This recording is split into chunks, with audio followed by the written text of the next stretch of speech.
Qualquer convite para a refeição começa na escolha dos comensais. O número é importante, porque estamos falando de um jantar de meia cerimônia e não realmente de grandes banquetes.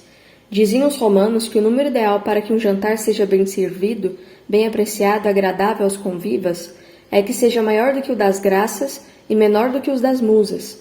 Digamos, 8 pessoas é o número ideal para o faqueiro e louça, dos quais geralmente faltam 2 ou 3 peças da dúzia. Um bom empregado serve sozinho 8 pessoas, inclusive o vinho, que também deve ser levado em consideração. 2 garrafas, uma de vinho branco e outra de tinto, são suficientes, não havendo a pretensão de se dar um jantar de alta cozinha e farta adega. Os 8 convidados podem ser íntimos, e neste caso, tudo será fácil para a dona da casa, que deles não necessita ocupar-se. Havendo 1 ou 2 convidados que não sejam da mesma roda, convém a anfitriã estar atenta a que a conversa não se situe em assuntos domésticos dos demais convidados, sem o que os de fora ficarão boiando, como se diz em linguagem popular. Por isso, a dona da casa precisa, antes de mais nada, formar o seu grupo, o mais equilibrado possível. Falar o suficiente e na hora oportuna é o segredo do bom convidado, e a dona da casa deve velar por isso, dirigindo-se ao convidado mais tímido ou mais cerimonioso, estimulando-o a tomar parte na conversa ou na discussão. Organizada a lista dos convidados, compete à dona da casa saber como colocá-los à mesa. Terá à sua direita o convidado de maior importância ou menor intimidade, e à sua esquerda o segundo na ordem. O dono da casa fará o mesmo, em relação às senhoras, evitando-se o mais possível sentar lado a lado marido e mulher. O lugar de honra é quase sempre o do dono da casa, podendo vir a ser o da dona se o convidado de honra for homem, sem mulher. Nas mesas pequenas, tanto faz que os donos da casa, os quais sempre se sentam vis-à-vis, se coloquem nas pontas ou no meio da mesa. Se o número de convidados for maior, digamos 20 pessoas, convém que os anfitriões se sentem ao centro da mesa. Isso porque concentram em torno deles mesmos e dos convidados de honra um maior número de pessoas, que podem assim ajudá-los a entreter os convidados especiais. Se compete aos donos da casa, sobretudo, cuidar desses convidados, é dever dos demais dar atenção a seus vizinhos da direita e da esquerda. Essa tarefa cabe sobretudo aos homens, que não podem deixar uma vizinha longo tempo sem falar. Quando chega o primeiro convidado, pelo menos um dos donos da casa deve estar pronto para recebê-lo. A todos os convidados é obrigatório chegar pontualmente, ou no máximo com 15 minutos de atraso sobre a hora marcada. Havendo um jantar com convidados de honra a quem é oferecido o jantar, todos os demais convidados têm que chegar antes dele.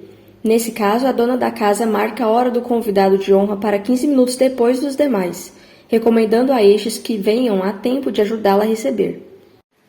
Aos convidados que vão chegando, os donos da casa oferecem e servem aperitivos, sem esperar pelo último, a não ser no caso de convidado de honra, a quem se espera para servir, mesmo os aperitivos. Quando todos os convidados estiverem presentes, a dona da casa pode dar, discretamente, ordem de servir, o que sempre leva uns 10 minutos até que os últimos retoques terminem, como o pão e os vinhos. Quando tudo estiver pronto, o empregado chega-se à dona da casa e avisa que a refeição vai ser servida. Antigamente, na corte dos Luíses da França, dizia-se que as carnes estavam servidas. No jantar em que um dono da casa deixe seu lugar para oferecê-lo ao convidado de honra, deve ser a este e não àquele que o empregado anuncia que o jantar está servido. Mas muito cuidado, porque os empregados, hoje em dia, não são bastante estilizados, podem enganar-se, e daí resultar gafe ou confusão. Na Grã-Bretanha existe um hábito que deve ser imitado. Quando chega um convidado que ainda não conhece a casa, o anfitrião, discretamente, lhe indica onde está o lavabo social para poder ser usado com menos acanhamento, caso necessite. Nessa ocasião ou em momento oportuno, a dona da casa deve fazer o mesmo para com as senhoras. Aliás, uma hora muito boa para isso é quando deixam a mesa e as senhoras têm por costume refazer a maquiagem ou o cabelo no toalete, onde ficam mais à vontade. O convidado não é obrigado a permanecer por muito tempo na casa em que se encontra. Pode arranjar um motivo ou um pretexto para se retirar, quando assim o entender. Mas não deve fazê-lo logo após a refeição, a não ser em caso especial, e se na hora de aceitar o convite, já explicou que tem um compromisso anterior a que não pode faltar. O contrário também deve ser evitado. Quando há certa cerimônia entre o anfitrião e o convidado, este não deve ser o último a sair. Quando os convidados que se atardaram se forem, é obrigação segui-los, pois são eles que conhecem melhor os hábitos dos donos da casa e se saem é porque há motivos para tanto. Não seja nunca o convidado a respeito do qual o dono da casa no íntimo tem vontade de ir até a cozinha colocar uma vassoura de pelo para cima atrás da porta. Nunca seja o último a chegar, nem o último a sair, podendo ser o primeiro a chegar, e mesmo o primeiro a sair, havendo para isso motivo justo. Lembre-se, entretanto, de que ser pontual é chegar na hora certa, e não muito antes da hora indicada no convite que lhe foi feito. Antigamente, usava-se colocar à mesa uma lista do que se ia comer. O convidado sabia dos pratos e reservava a maior porção do apetite ao que mais apreciava. O hábito caiu quase completamente. Para informar o convidado, é de bom tom e útil que o dono ou a dona da casa, sorrindo, conte antes de ter início a refeição do que se compõe o cardápio. O convidado terá a chance de servir-se mais fartamente do que mais goste. É uma maneira simpática de proporcionar aos convidados oportunidade de escolher o prato preferido, sem que despreze os demais, porque, a não ser em última instância, o convidado deve tomar porção maior ou menor de tudo que lhe for oferecido, sem necessidade alguma de repetir, pois é usual que o empregado passe 2 vezes o mesmo petisco, a não ser em casos especiais, como a omeleta ou o bife, que são feitos na hora e que não se poderia repetir, exceção feita dos acompanhantes, como batatas ou legumes. Dada a dificuldade de empregados que possam bem servir o jantar de muitos convidados sentados a mesas grandes, criou-se o sistema do jantar ou almoço americano.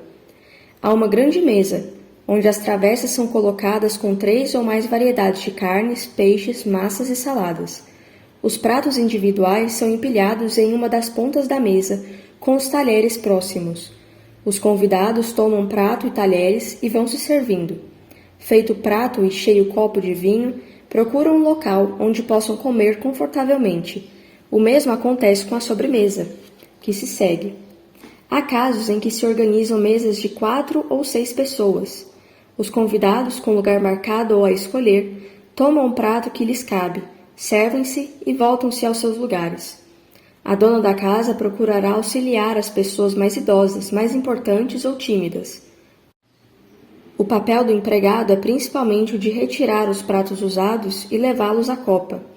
Esse sistema de refeição pode ser sempre empregado com um número razoável de convidados, a não ser em jantares de cerimônia, onde será melhor convidar menos pessoas e tê-las todas sentadas e bem sentadas na ordem já mencionada.